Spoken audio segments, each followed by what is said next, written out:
Shri PT റഹീം 10 minute.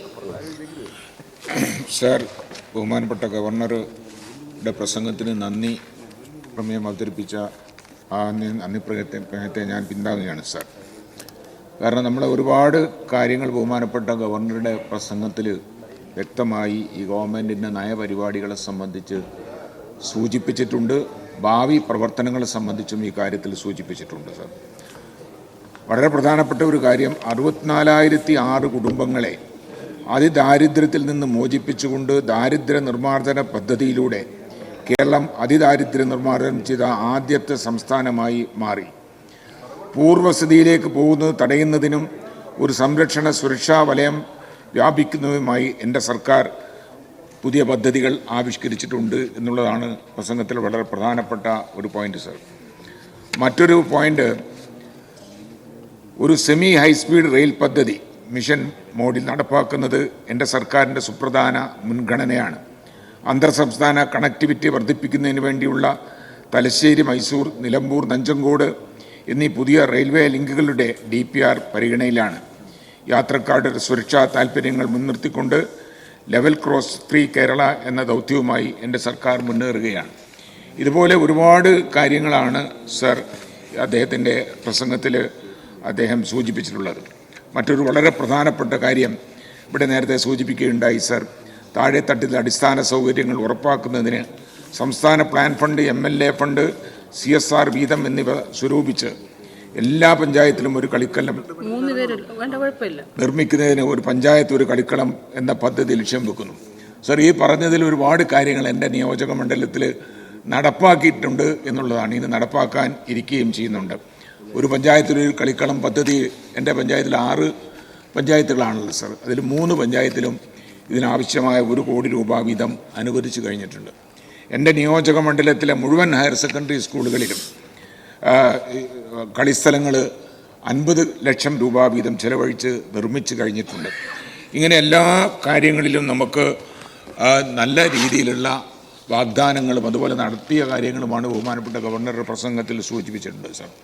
അതേപോലെ തന്നെ ന്യൂനപക്ഷ വിഭാഗങ്ങളെ സംബന്ധിച്ചിടത്തോളം ന്യൂനപക്ഷ വിഭാഗത്തിലെ വിദ്യാർത്ഥികൾക്കായി ഈ സർക്കാർ ചെയ്യുന്ന നിരവധിയായ കാര്യങ്ങളാണുള്ളത് sir.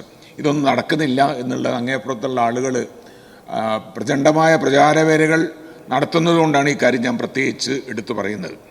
CM research fellowship four minorities, professor Joseph Mundassery scholarship, വിദേശ പഠനത്തിനുള്ള സ്കോളർഷിപ്പ്, സർക്കാർ അംഗീകൃത പ്രൈവറ്റ് ITA-കളിൽ പഠിക്കുന്ന വിദ്യാർത്ഥികൾക്ക് ITC free reimbursement scheme, CA, CMA, CS scholarship, IIT, IIM, IISc എന്നീ ഉന്നത വിദ്യാഭ്യാസ സ്ഥാപനങ്ങളിൽ പഠിക്കുന്ന വിദ്യാർത്ഥികൾക്കുള്ള scholarship, APJ Abdul Kalam scholarship, Mother Teresa scholarship, CH Muhammad Koya scholarship, Ibrahim Sulaiman Sait Urdu scholarship, Margadeepam scholarship പദ്ധതി, civil service free imbursement scheme തുടങ്ങിയിട്ടുള്ള ഒരുപാട് പദ്ധതികൾ ആണ് സർ ന്യൂനപക്ഷ വിഭാഗങ്ങളെ സംബന്ധിച്ചിടത്തോളം ഈ സർക്കാർ നടപ്പാക്കിയിരിക്കുന്നത്.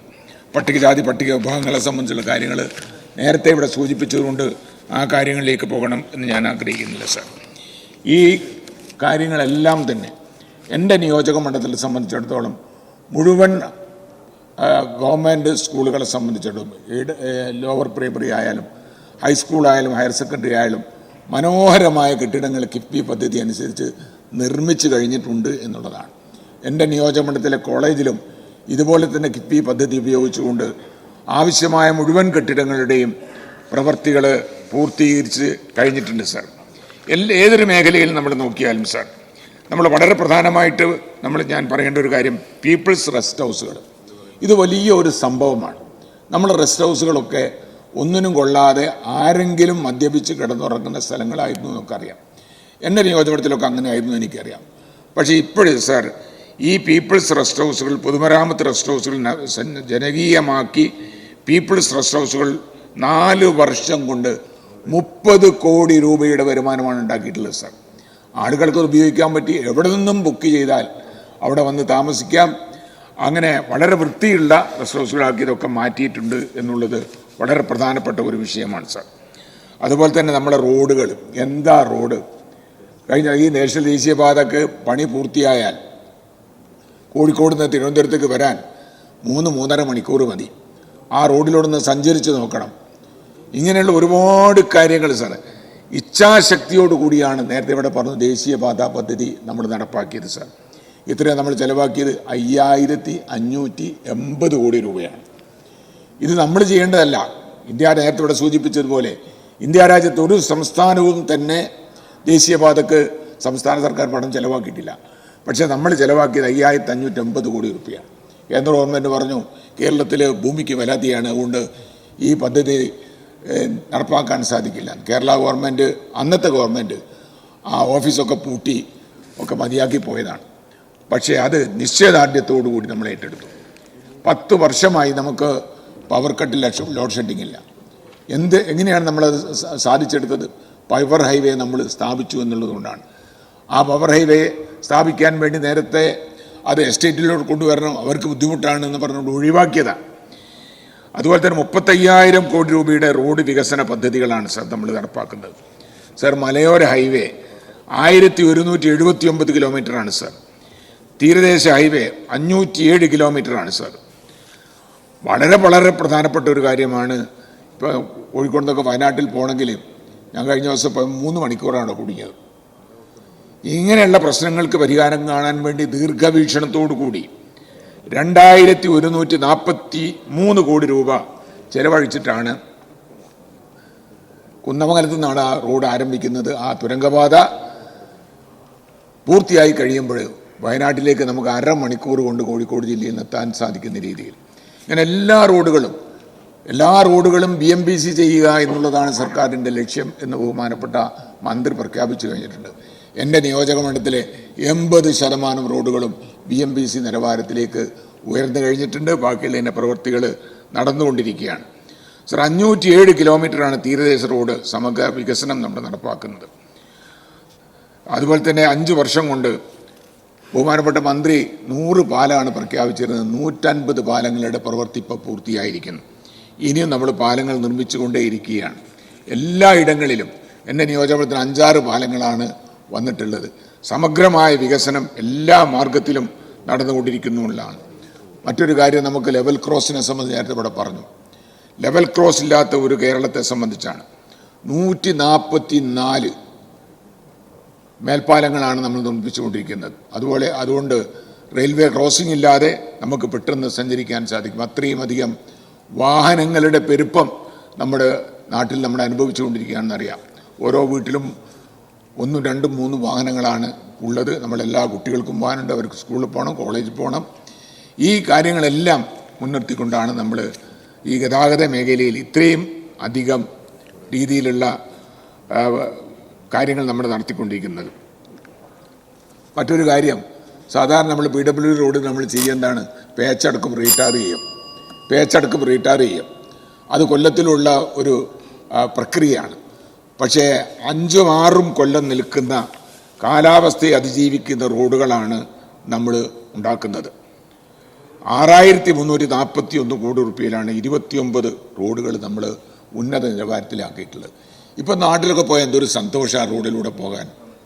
ആ മാർക്കൊക്കെ ചെയ്ത് രാത്രിയൊക്കെ പോകുന്ന ലൈറ്റൊക്കെ കത്തി എന്ത് മനോഹരമായ റോഡുകളാണ്. ആ റോഡുകളിലൂടെയൊക്കെ നമ്മൾ സഞ്ചരിക്കുമ്പോൾ തീർച്ചയായിട്ടും നമുക്ക് അഭിമാനം തോന്നും. പക്ഷേ ഒരു കാര്യമുണ്ട്, ഇങ്ങനെ എല്ലാ കാര്യങ്ങളും ഉണ്ടെങ്കിൽ അപ്പുറത്തുള്ള ആളുകൾക്ക് ഇതൊന്നും പ്രശ്നമില്ല, അതൊക്കെ ഉണ്ടാവും. അവസാനം അവർ തിരുവമ്പറമ്പിലെ നഫീസുവിൻ്റെ നിസ്കാരപ്പായിട്ട് വരും അവസാനം. അതുപോലെ തന്നെ ഒരുപാട് കാര്യങ്ങൾ നിസ്കാരപ്പായ തിരുവമ്പറമ്പിലെ നഫീസുവിനെ നിസ്കാരപ്പായയിലിട്ട് ബലാത്സംഗം ചെയ്തു എന്ന് പറഞ്ഞ് ഒരു തെരഞ്ഞെടുപ്പിൽ അങ്ങനെ തന്നെ പ്രചണ്ഡമായ പ്രചാരവേലകൾ നടത്തി ഒരു കുട്ടീനെ കൊന്നു. ബിനു എന്ന ചെറുപ്പക്കാരനെ കൊന്നു. ആ ഒരു തെരഞ്ഞെടുപ്പിൽ അത് മാത്രമായിരുന്നു ചർച്ചാ വിഷയമായിട്ടുള്ളത്. ഇതുപോലെ ഒരുപാട് കാര്യങ്ങൾ മാറാട് കലാപത്തെ സംബന്ധിച്ചൊക്കെ നമുക്കറിയാം. ഈ സർക്കാർ വന്നതിന് ശേഷം ഒരു കലാപവും ഉണ്ടായിട്ടില്ല എന്നുള്ളതൊരു വസ്തുതയാണ്. ഇങ്ങനെ എല്ലാ വിഷയങ്ങളിലും മാറാടിനെ സംബന്ധിച്ച് പറയുമ്പോൾ ഒന്നും പറയണമല്ലോ. കാരണം അന്നത്തെ മുഖ്യമന്ത്രി ഇവിടെ നിന്ന് ആ മാറാട് സന്ദർശിക്കാൻ പോയപ്പം സൂപ്പി മന്ത്രിയായിരുന്നു. അയാളുടെ ഭാര്യ വീട്ടിൽ ഇറക്കി കൊല്ലത്ത്. മുനീർ ഗസ്റ്റ് ഹൗസിൽ പോയി താമസിച്ചു സ്വന്തം വീട്ടിൽ നിന്ന്. കുഞ്ഞാലിക്കുട്ടീനെ വഴിയിൽ നിർത്തിയിട്ട് ആണ് അദ്ദേഹം പോയത്, ആൻ്റണി പോയത്.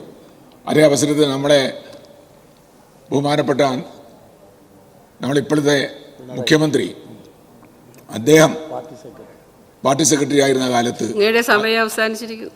നിർത്തുകയാണ്. അദ്ദേഹം പോയപ്പം അദ്ദേഹത്തോട് പോയിക്കോളാൻ പറഞ്ഞു, മുസ്ലിങ്ങൾ പാടില്ല കൂടാന്നാ പറഞ്ഞു. പക്ഷേ VKC മുഹമ്മദ് കോയയെയും എളമരം കരീമിനെയും ഇടത്തും വലത്തും നിർത്തിയിട്ടാണ് അദ്ദേഹം പോയത്. അങ്ങനെയുള്ള ഒരുപാട് കാര്യങ്ങൾ നമുക്ക് പറയാൻ സാധിക്കും. അതുകൊണ്ട് ഈ തിരുവമ്പറമ്പിലെ നഫീസുനെ പേരാമ്പ്ര പള്ളിയിൽ ആക്രമണം എന്നൊക്കെ പറഞ്ഞിട്ട് ഇപ്പം വരേണ്ട കാര്യം. പേരാമ്പ്ര പള്ളിയിൽ ആക്രമണം ഉണ്ടായി എന്ന് പറഞ്ഞിട്ട് വലിയ ബഹളം വെച്ച് എല്ലാവരും അവിടെ എത്തി. പക്ഷെ ആ പള്ളി കമ്മിറ്റി പറഞ്ഞു ഇവിടെ അങ്ങനെ ഒരു സംഭവം ഉണ്ടായിട്ടില്ല. ഇങ്ങനെ വർഗീയ വിദ്വേഷം പ്രചരിപ്പിക്കാൻ വേണ്ടിയുള്ള ഒരുപാട് കാര്യങ്ങൾ ഇങ്ങനെ പറഞ്ഞുകൊണ്ടിരിക്കുകയാണ്. മറിയ റഷീദിൻ്റെയും നമ്പിനാരായണൻ്റെയും കാര്യമൊക്കെ നമുക്കറിയാലോ. അതുകൊണ്ട് ഇങ്ങനെയുള്ള കുറേ കാര്യങ്ങൾക്കായിട്ടാണ് വരിക. നമ്മൾ ഈ അതേ അവസരത്തിൽ നമ്മളെ സംബന്ധിച്ച് ജനങ്ങൾക്ക് ഇതൊക്കെ ബോധ്യമുള്ള കാര്യങ്ങളാണ്. അവർ ഈ നാട്ടിൽ ജീവിക്കുന്നവരാണ്. ഈ എല്ലാ കാര്യങ്ങളിലും ഈ സമഗ്രമായ വികസനവും സാമുദായിക സൗഹാർദ്ദവുമാണ് നമ്മൾ ലക്ഷ്യം വെക്കുന്നത്. തീർച്ചയായിട്ടും ഇതെല്ലാം പ്രതിപാദിച്ചിട്ടുള്ള ഈ ഗവൺമെൻറ്റിനെ സംബന്ധിച്ചിടത്തോളം വളരെ അഭിമാനത്തോടു കൂടി തന്നെ നമുക്ക് മുന്നോട്ട് പോകാൻ സാധിക്കും എന്ന് മാത്രം സൂചിപ്പിച്ചുകൊണ്ട് ഒരിക്കൽ കൂടി ഈ പ്രമേയത്തെ അനുകൂലിച്ചുകൊണ്ട് ഞാൻ അവസാനിപ്പിക്കുന്നു.